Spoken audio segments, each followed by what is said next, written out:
नमस्ते प्रिय विद्यार्थियों।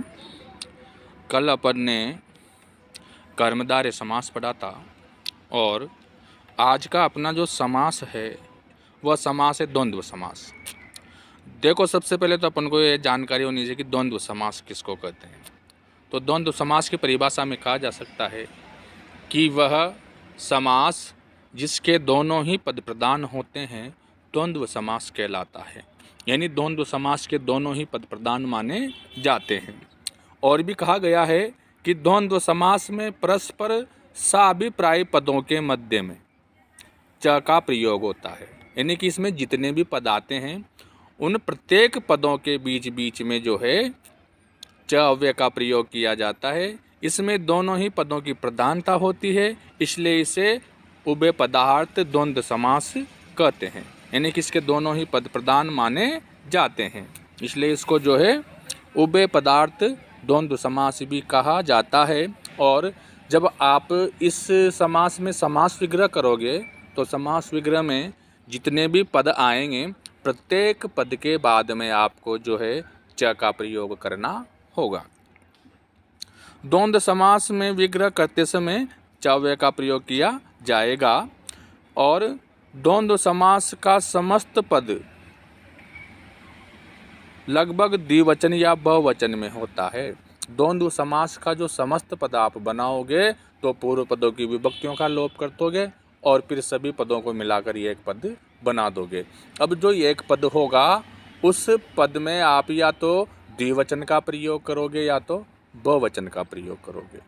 अगर पदों की संख्या 2 है तो द्विवचन का प्रयोग कर दोगे और पदों की संख्या 2 से अधिक है, जैसे राम, श्याम, मोहन, अब यहाँ पर 3 हो गए तो यहाँ पर जो है आप बहुवचन का प्रयोग करोगे। और जैसे राधा और कृष्ण तो यहाँ पर आप जो है द्विवचन का प्रयोग करोगे। इन्हीं पदों की संख्या के आधार पर ही यहाँ पर जो है वचन का प्रयोग किया जाता है। अब आपके दिमाग में आ रहा हो कि वचन जो है वो कौन से लिंग में रहेगा, तो इस द्वंद्व समास में समस्त पद के लिंग का निर्धारण अंतिम पद के अनुसार होता है।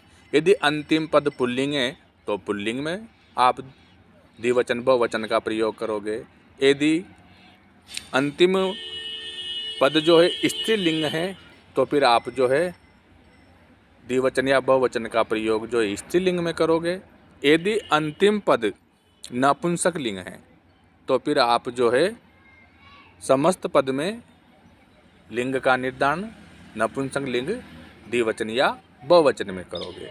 यानी कि इस समास में लिंग का निर्धारण अंतिम पद के अनुसार होता है, जबकि वचन का निर्धारण पदों की संख्या पर निर्भर करता है। जितने पद समाहित होंगे उसी वचन का प्रयोग करेंगे। एक पद इसमें कभी नहीं होता, कम से कम 2 पद होंगे, और जब 2 पद होंगे तो समस्त पद में द्विवचन का प्रयोग किया जाएगा, और जब पद 2 से अधिक होंगे तो फिर समस्त पद में आप जो है बहुवचन का प्रयोग कर दोगे। और इसमें आगे कहा भी गया है कि समूह अर्थ में अर्थात समाहार में द्वंद्व समास का समस्त पद नपुंसक लिंग एक वचन में होता है। देखो, द्वंद्व समास जो है इसके कई भेद है और एक भेद का नाम है समाहार द्वंद्व। तो समाहार द्वंद्व में जो है समूह का बोध होता है और समाहार द्वंद्व के जितने भी उदाहरण होंगे उनमें जो समस्त पद का लिंग होता है वह सदैव नपुंसक लिंग एक वचन में होता है। समाहार द्वंद्व में जो है पुल्लिंग ना तो अंतिम पद के अनुसार होता है और न ही जो इसमें लिंग का निर्धारण अंतिम पद के अनुसार किया जाता है। इसमें जो है सदैव आपको जो है नपुंसक लिंग एक वचन में जो है इसमें समस्त पद का प्रयोग करना होता है। और मुख्य रूप से द्वंद्व समास जो है वह 3 प्रकार के होते हैं। कितने प्रकार के होते हैं विद्यार्थी द्वंद्व समास? मुख्य रूप से द्वंद्व समास 3 प्रकार के माने जाते हैं। 3 प्रकार जो हैं उनके नाम हैं इतरेतर द्वंद्व, समाहार द्वंद्व और एक शेष द्वंद्व। ये 3 प्रकार से जो है द्वंद्व समास को विभाजित किया गया है। तो अपन सबसे पहले पढ़ते हैं इतरेतर द्वंद्व। इतरेतर द्वंद्व किससे कहते हैं? ऐसा द्वंद्व समास जिसमें आए हुए सभी ही पदों का अपना अपना एक स्वतंत्र अर्थ हो, यानी कि सभी पदों के अलग अलग अर्थ हो। वहाँ पर होता है इतरेतर द्वंद्व। अरे बात समझ में। और इतरेतर द्वंद्व समास का विग्रह करते समय प्रत्येक पद में प्रथमा विभक्ति के एक वचन का प्रयोग क्या किया जाता है? प्रथमा विभक्ति के एक वचन का प्रयोग किया जाता है।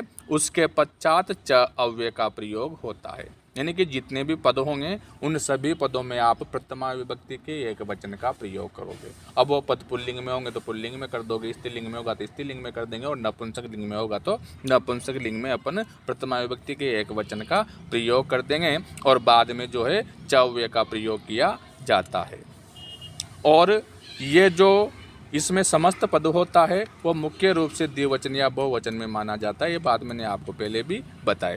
अब आइए अपन यहाँ पर उदाहरणों के माध्यम से समझते हैं। जैसे अपने पास पहला उदाहरण है हरि हरो। हरि हरो, हरि और हर, हरि यानी विष्णु और हर यानी शिव। यानी कि यहाँ पर दो पद आए हुए हैं, दोनों पदों के अर्थ अलग अलग है। एक अर्थ विष्णु है, एक अर्थ शिव है। आ रही बात समझ में। अब यहाँ पर अगर इसका अपन हिंदी में समास विग्रह करते हैं तो हरि और हर इस तरीके से होता है। तो इसका ही जब अपन संस्कृत में समास विग्रह करेंगे तो आप जो है पहले हरि में प्रथमा का एक वचन का प्रयोग करोगे, और हरि शब्द जो है ये हरि शब्द पुल्लिंग का है, तो इसमें प्रथमा के एक वचन में हरिह बनता है। उसके बाद में हरो, ये भी पुल्लिंग है, ये प्रथमा के एक वचन में हर बनता है।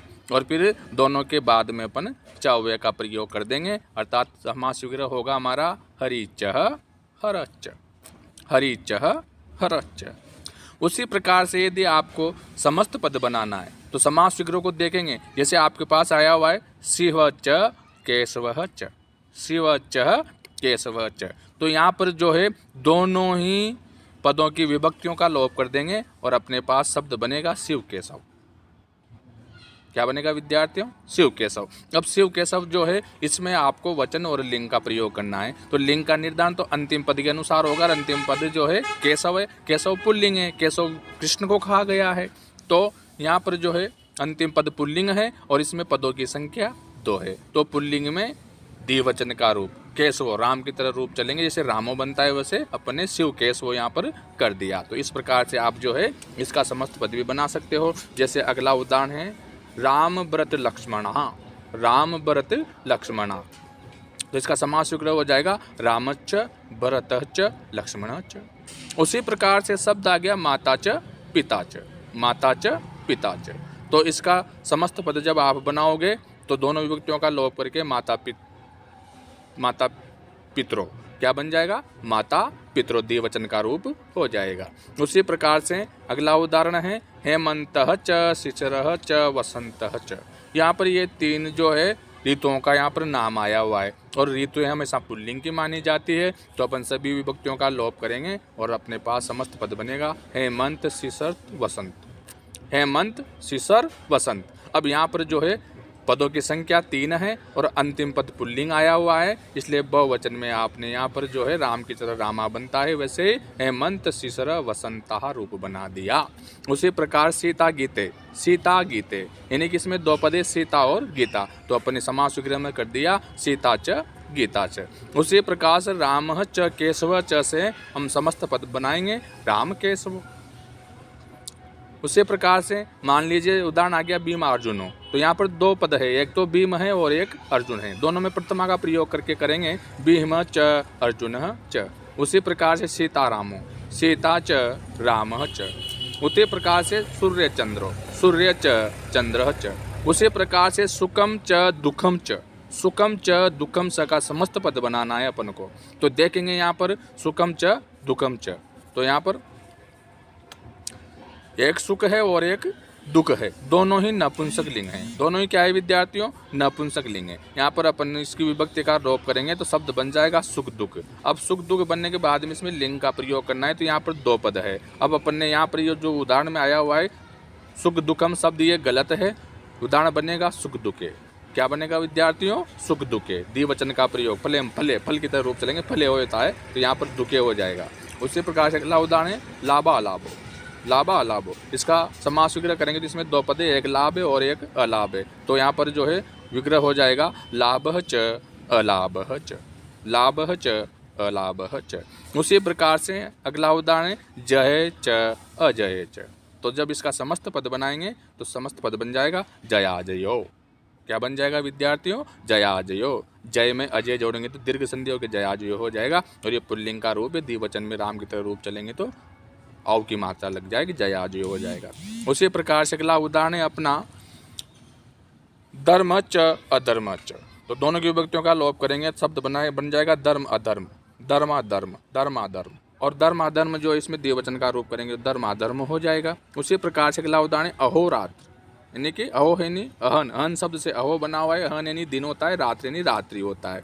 तो यहाँ पर जो है अपन इसका समास विग्रह करेंगे तो अह च रात्रि च, दिन और रात। उसी प्रकार से अहिन नकुलम, अहिन नकुलम, अहिन नकुलम, अहि है नहीं होता है सर्प और नकुल नहीं होता है नेवला, यानी कि यहाँ दो पद है, तो उदाहरण विग्रह हो जाएगा अहि च नकुल च। उसी प्रकार से शब्द है मान च अपमान च, मान च अपमान च, तो शब्द बन जाएगा माना अपमानो, माना अपमानो। उसी प्रकार से राम श्यामो, तो समास विग्रह में आप कर दोगे रामश्च श्यामश्च। क्या कर दोगे विद्यार्थियों? रामश्च श्यामश्च। तो विद्यार्थियों ये आपका इतरेतर द्वंद्व समास मैंने पढ़ाया। अब इसके बाद में आपका जो अगला द्वंद्व समास का भेद है वह है समार द्वंद्व। समार द्वंद्व की परिभाषा में कहा जा सकता है कि लोक प्रचलित ऐसे शब्द जिनका प्रयोग सदैव समूह अर्थ में किया जाता है। लोक प्रचलित ऐसे शब्द जिनका प्रयोग सदैव समूह अर्थ में किया जाता है द्वंद्व समास कहलाता है। द्वंद्व समास जो है इस समूह अर्थ में द्वंद्व समास का प्रयोग होता है और प्राय नपुंसक लिंग में प्रयुक्त होता है।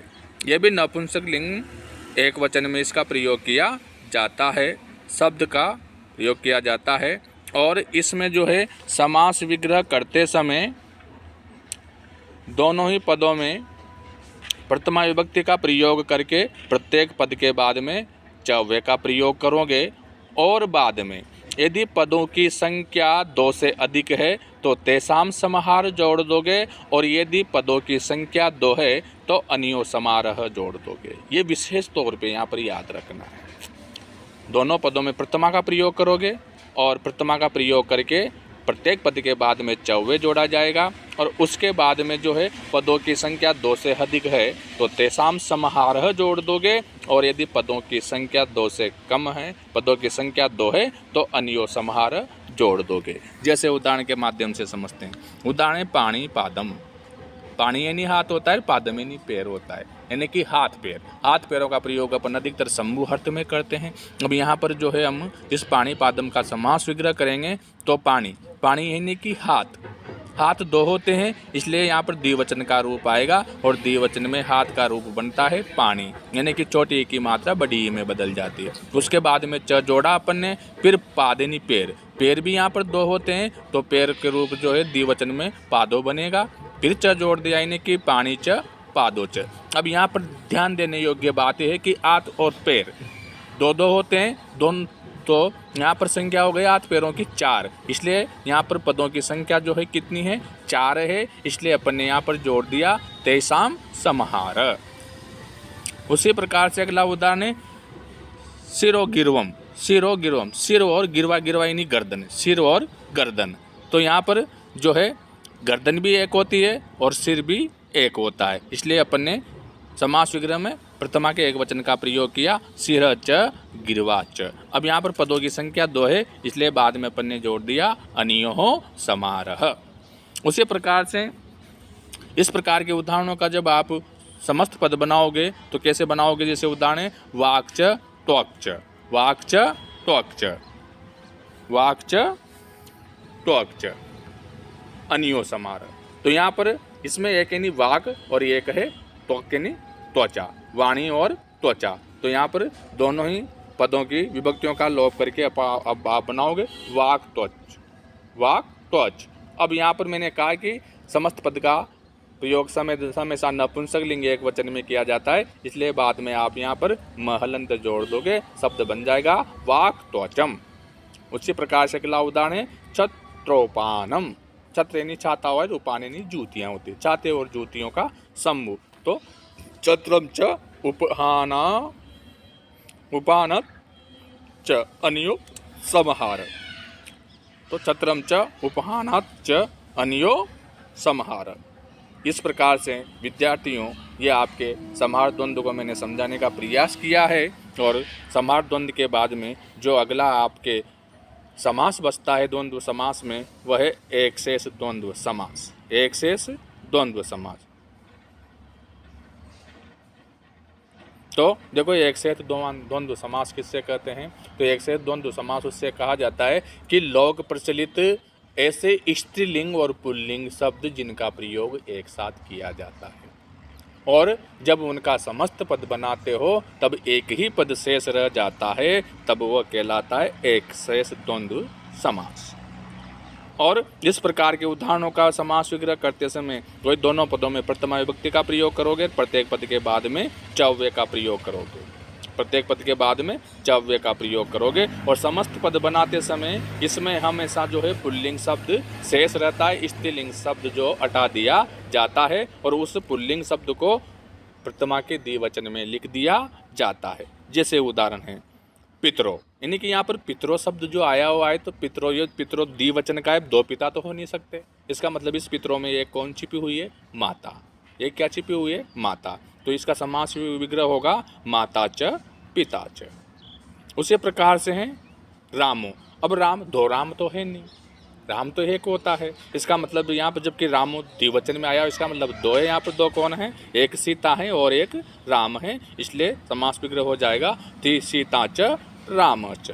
उसी प्रकार से मान लीजिए आपको समस्त पद बनाना है, तो समास विग्रह से समस्त पद कैसे बनाओगे? जैसे उदाहरण आ गया आपके पास में राधा च कृष्ण च, तो राधा च कृष्ण च, तो इसका समस्त पद बनाओगे आप, तो यहाँ पर केवल कृष्ण ही पद शेष रह जाएगा और इस कृष्ण को द्विवचन में लिख दोगे। द्विवचन में कृष्ण का रूप बनता है कृष्णो। उसी प्रकार से वृक्ष। अब वृक्ष दो हो सकते हैं, वृक्ष दो हो सकते हैं, इसलिए यहाँ पर आप वृक्ष का समास विग्रह करोगे वृक्ष च वृक्ष च। उसी प्रकार से भ्रातरो, भ्रातरो नहीं होता है भाई, भाई, तो यहाँ पर इसमें आप चाहो तो इसका समास विग्रह दो, या फिर इसका समास विग्रह आप इस तरीके से कर सकते हो स्वासा च भ्राता से। यहाँ पर एक भाई और एक बहन भी हो सकती है, तो आप इसका समास विग्रह कर सकते हो स्वासा च भ्राता च या भगिनी च भ्राता च। तो यहाँ पर इस वाले उदाहरण के दो तरीके से समास विग्रह किए जा सकते हैं। एक में तो आप कर सकते हो भ्राता च भ्राता च, दूसरे में आप कर सकते हो स्वासा च भ्राता च, या फिर आप स्वसाई ने भी पुत्री होता है और भगिनी यानी बहन होता है, पुत्री होता है, तो यहाँ पर आप भगिनी च भ्राता च भी कर सकते हो। उसी प्रकार से अगला जो उदाहरण आया हुआ है वो आया है आपके पास में पुत्रों। अब पुत्रों में दो पुत्र भी हो सकते हैं और एक पुत्री भी हो सकता है, तो आप इसके दो प्रकार से समास विग्रह कर सकते हो पुत्रः च पुत्रः च, या फिर इसका दूसरे तरीके से आप समास विग्रह कर सकते हो पुत्री च पुत्रः च, पुत्री च पुत्रः च। तो इस प्रकार से ये आपका एक शेष द्वंद्व समास मैंने आपको समझाने का प्रयास किया। आशा करता हूँ आप सभी को समझ में आया होगा। धन्यवाद।